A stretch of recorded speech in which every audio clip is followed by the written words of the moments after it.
When you think of a dragon, you probably think of a typical European dragon that breathes fire, or an Eastern dragon with their long, winding bodies. But one place you probably wouldn't expect a dragon to exist is in the DMV area, and the beast that haunts its skies is said to be unlike anything you've seen before. Welcome to Cryptid Corner, the series All Things Cryptids, and today we are going to look into the Snallygaster. Today's topic takes us to Frederick County in western Maryland, a hilly rural region that was settled by German immigrants back in the 1730s. Around this time, these communities would be attacked by a creature referred to as the Snallygaster, which translates to quick spirit, but would later become the Snallygaster. The Snallygaster initially would just be described as a half-bird, half-reptilian creature, but over time, several details would be added that would give the Snallygaster an otherworldly appearance. The Snallygaster is said to have a single eye, either yellow or red in coloration, a metallic set of claws and beak with serrated teeth, a loud screech compared to that of a train whistle, and most odd of all, a set of tentacles that sprout from the beast's mouth. The Snallygaster is quite large, easily being able to carry off livestock and even humans, caught in the grasp of powerful tentacles and drained of their blood, with a preference for chickens and misbehaved children. The Snallygaster was an absolute threat, seeming nearly unstoppable, but fortunately, it has a few weaknesses, one of them being its fear of seven-pointed stars.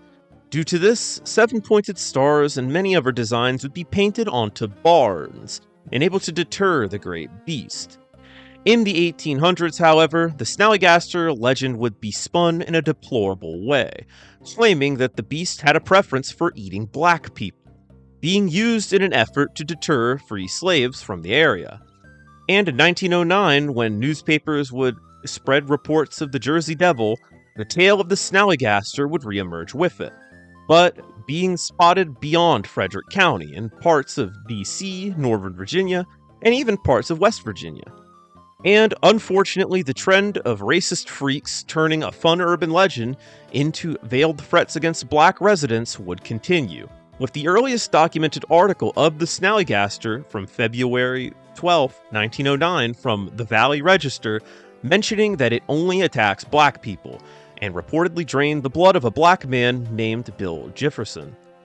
The Snallygaster had caught the attention of Washington, with the Smithsonian putting an award on the creature's capture alive, and the government putting a bounty on the beast's head, with the hide going for about $100,000 per square foot of Snallygaster hide.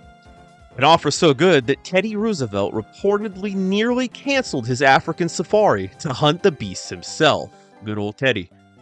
And thankfully, as time went on, the Snallygaster would be used less as a low-effort, oppressive symbol, and more of a boogeyman type of story to keep children in check, lest they be snatched up and brought to its nest atop Catoctin Mountain. In late 1932, reports of Snallygasters would return, claiming the beast had been spotted in the Sugarloaf Mountain area, where it would meet its end falling into a boiling vat of moonshine near the Catoctin Mountain. The tale of the Snallygaster is tied to another cryptid from Frederick County known as the Dueo. The Dueo is a werewolf-like creature who inhabits the very fittingly named Wolfsville area of Frederick County. And according to legend, the Dueo and the Snallygaster were mortal enemies, constantly getting into violent encounters.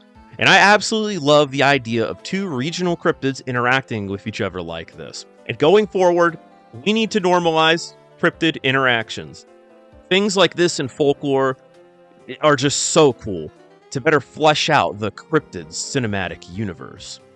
Snallygaster might not be the most well-known cryptid, but it has certainly had its impact, appearing in several books and movies, inspiring a creature in Fallout 76, this really sick mural in Kuwait, and even has its own museum in Libertytown, Maryland. The Snallygaster also has its claim in dining, With the Snallygaster's Cafe and Wine Bar in Harper's Ferry, West Virginia, a whiskey blend named after it from Frederick County's Dragon Distillery, a beer festival hosted in DC named after the beast, and most intriguing to me, its own ice cream flavor at Frederick County's South Mountain Creamers, consisting of peanut butter ice cream with Reese's Cups, Oreos, and a caramel swirl. Ah, that would hit right now. I was hungry when I typed that, and I'm hungry just reading that. Additionally, the Snallygaster appears to have contributed to the creation of a fearsome critter, which are the most comical and wacky type of cryptids and are always a good time. The Snallygaster is a cryptid said to inhabit the cypress swamps of the Deep South, especially Lake Okeechobee in Florida. This creature is nothing like the Snallygaster, being described as a limbless crocodile-like creature with a spike on its back which resembles a cypress knee, and most unusually, a propeller tail, formed from the creature's own bones.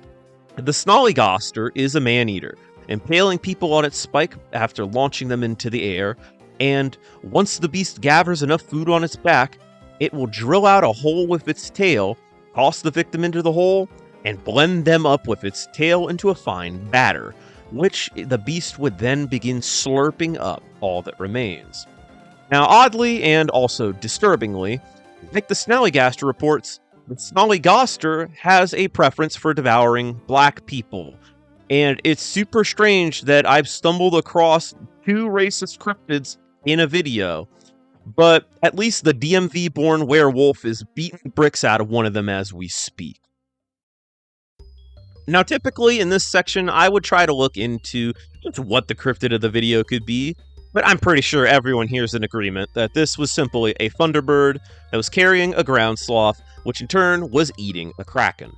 Jokes aside, the Snallygaster is a fascinating mesh of several cultural influences, many interesting, along with a deplorable and disgusting one that I feel we should just get out of the way and address, and that is the racism. I haven't really covered a cryptid which was used in such a disturbing way, and believe me, it surprised me when I found out that this wacky guy had his racist past. Misuse from news publications in 1909, such as the Valley Register, is absolutely deplorable. Taking a local legend and using it to try to intimidate black people and highlighting the openly hateful rhetoric which was sadly common during this era. African Americans at the time, however, were not scared of goofy dragon creatures nabbing them up, as they faced discrimination and the uncertainty of having a say in their very country that they were born in. Newspapers reintroducing the public to the Snallygaster was done in an effort to sell more papers, especially following the Jersey Devil's big surge at the time. But unfortunately, they would use this truly unique piece of folklore and taint it with Jim Crow-era fear-mongering. But the Snallygaster is not all a symbol of oppression, and thankfully, that is the case today, as now all can be terrified of the Appalachian dragon. But it is worth noting its racist past, lest we forget. On the note of its appearance, however, there are clearly European inspirations, such as the basilisk and the cockatrice, both being creatures that resemble mixes of reptilians and birds that fill an interesting role as an alternative to traditional dragons in mythology. And in a lot of cases, you'd probably better off facing a dragon, as along with the ability to breathe fire and, typical dragon stuff, both have been said to be able to kill anything just with their sight or voices alone. And although the Snallygaster didn't inherit these abilities, it would take on very unique traits, such as the tentacles and the single glowing eye, making it a truly wild creature. I also love how this story adds an explanation behind the 7-pointed stars on barns, which also has a very fascinating story. This style of barn stars are referred to as hex signs, and they are a form of folk art that emerged in Pennsylvania Dutch communities. You see, prior to 1830, paint was rather expensive, leaving many barns bland and unpainted. But as paint became affordable, they would truly let their artistic sides take over, treating barns with such care for decorative painting as they would their own house, creating these beautiful geometric patterns and homey designs that you would see on fine plates and quills. And given southern Pennsylvania isn't far from Frederick County, this tradition had carried over to these communities, with seven-pointed designs being a regional twist on the tradition. And when kids ask why these designs are all over the place, it's way more fun to say it's to scare off a big bird monster. But on the note of scaring kids, that is a very major purpose of the Snallygaster legend. And I mean, the traditional boogeyman story is good enough to scare a kid from staying out late, but the Snallygaster takes us to a whole other level, being far scarier and would feel far more unstoppable. And the mention of the Snallygaster perishing in a vat of moonshine is very interesting, as well, especially due to the beast's lair being said to sit atop Catoctin Mountain, as in July 31st, 1929, when Prohibition was still a thing, there would be a moonshine raid along the park's Blue Blaze Run, which unfortunately would end in a bloody shootout. Snallygaster's rivalry with the Dueo, man, that is my favorite aspect of the story, personally. And I mean, who wouldn't want cryptids having sick-ass anime battles? Having these creatures who spawned from regional folklore makes everything just feel connected and fleshed out the way they interact, and it all makes sense. Just like how animals in an ecosystem all interact with each other in different ways. Even the beast's name could have been derived from the term Snallygaster, a term used to describe shrewd, hypocritical, and unprincipled people who would do whatever it takes to acquire power, with the term being most famously used by President Truman to describe his political rivals. This term would emerge around the same time than the earlier Snallygaster legends would begin, meaning that it is possible that either could have inspired the other. And interestingly, the Snallygaster has been used by journalist and former communist spy Whittaker Chambers to describe Senator Joseph McCarthy, whose anti-communist mentality had led to the term McCarthyism being coined after him. Chambers, who himself held very strong anti-communist beliefs at this point, would criticize McCarthy's fear-mongering, dubbing him the National Snallygaster, spreading fear in order to scare the opposition into submission, even if the opposition isn't even communist. And in regards to those bounties, they unfortunately were not real. And heartbreakingly to me, Teddy Roosevelt never considered canceling his safari. This was all a lie. But it does sound like something Teddy would do. Man, that is a bummer. And so, the Snallygaster is a true product of its time, both the good and the bad. Although Jim Crow-era prejudice had bled into the Snallygaster flap of 1909, nowadays this element is thankfully gone, but not forgotten, as the true monster here is racism.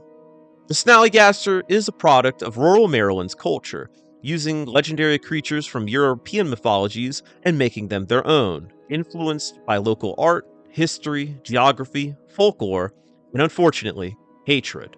But as time passes, wounds heal, and the Snallygaster that flies over the skies of the DMV today doesn't care to discriminate.